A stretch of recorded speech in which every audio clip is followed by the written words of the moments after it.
शिजार ताजा ताजा दादा ताजा ताजा चिकना चिकना म्हावरा माझा घेऊन शिजार ताजा ताजा दादा ताजा ताजा चिकना चिकना म्हावरा माझा घेऊन शिजार ताजा ताजा दादा ताजा ताजा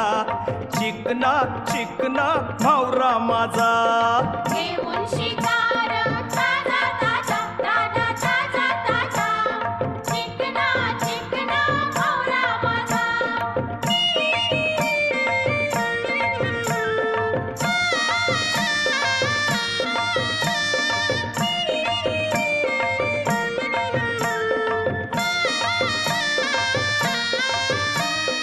विश्वास ठेव र सांगतय नक्की या